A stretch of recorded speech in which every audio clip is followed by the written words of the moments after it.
Swastiastu. Saya Ninengah Karyaningsih SPD, CGP Angkatan 11 bertugas di SD Negeri 2 Kawan, Kabupaten Bangli, Provinsi Bali. Pada kesempatan ini saya akan memaparkan tugas demonstrasi kontekstual modul 1.3 visi guru penggerak. Adapun tujuan pembelajaran pada tugas kali ini: 1. CGP mempraktekkan penerapan paradigma inquiry apresiatif untuk mengidentifikasi potensi diri dan membuat kalimat prakarsa perubahannya.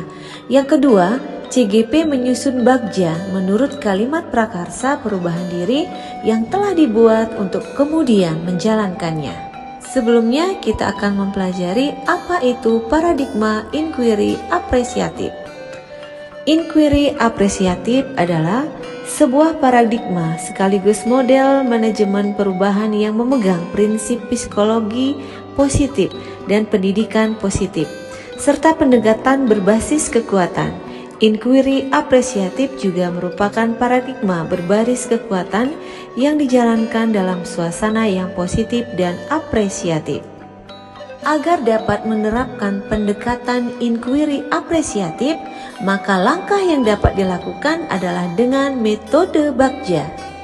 Adapun tahapan bagja dalam inquiry apresiatif antara lain: B. Buat pertanyaan utama. A. Ambil pelajaran. G. Gali mimpi. J. Jabarkan rencana. Dan A. Atur eksekusi. B. Buat pertanyaan utama. Pada poin ini, kita merumuskan pertanyaan sebagai penentu arah penelusuran terkait perubahan yang diinginkan atau yang diimpikan. Kemudian A. Ambil pertanyaan. Pada topik ini, mengumpulkan berbagai pengalaman positif yang telah dicapai di kelas maupun sekolah, serta pelajaran apa yang dapat diambil dari hal-hal positif tersebut. G. Gali mimpi. Pada topik ini, kita menyusun narasi tentang kondisi ideal apa yang diimpikan dan diharapkan terjadi di lingkungan pembelajaran. J. Jabarkan rencana. Pada topik ini, kita merumuskan tindakan tentang hal-hal penting apa yang perlu dalam mewujudkan visi. A. Yang terakhir, ambil pertanyaan. Memutuskan langkah-langkah yang akan diambil, siapa yang akan diajak, dan pastinya mau terlibat, bagaimana strateginya dan aksi lainnya guna mewujudkan visi secara perlahan. Dalam pemahaman metode bagja tersebut, kita bisa membuat atau menyusun visi yang kita harapkan. Pada kali ini saya akan membuat visi yang berjudul mewujudkan murid yang religius dan berakhlak mulia, mandiri, kolaboratif, inovatif, kreatif, dan cerdas berteknologi sesuai profil pelajar Pancasila. Adapun prakarsa perubahan: menumbuh kembangkan karakter baik siswa sesuai pedoman profil pelajar Pancasila melalui kegiatan 5S. Saya akan lanjutkan pada tahapan bagja. Bagja dengan prakarsa perubahan menumbuh kembangkan karakter baik siswa sesuai pedoman profil pelajar Pancasila melalui kegiatan 5S. Buat pertanyaan utama atau define. Pertanyaan yang saya buat: apa yang harus saya lakukan untuk menumbuh kembangkan karakter baik siswa di sekolah sesuai dengan profil pelajar Pancasila? Dan daftar tindakan atau penyelidikan yang perlu dilakukan untuk menjawab pertanyaan tersebut. 1. Berkoordinasi dengan kepala sekolah.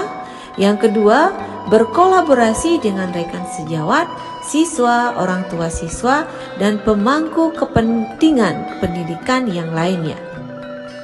Ambil pelajaran.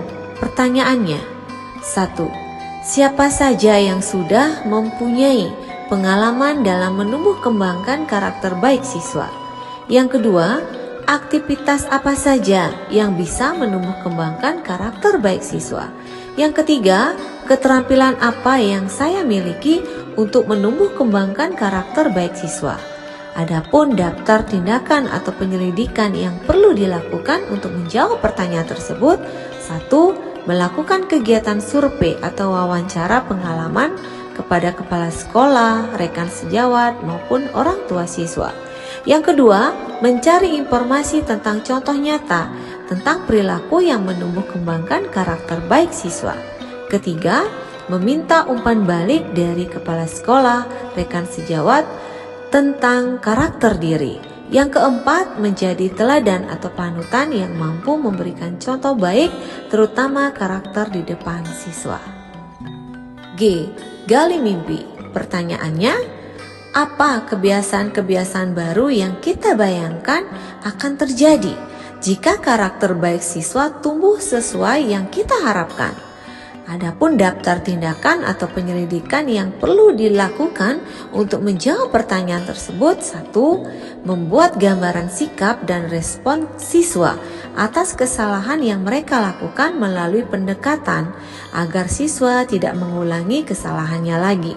Yang kedua, membuat deskripsi sikap dalam merespon kesalahan siswa melalui survei. Contohnya, memberikan toleransi pendidikan yang menuntun siswa, bukan menghakimi siswa atas kesalahannya.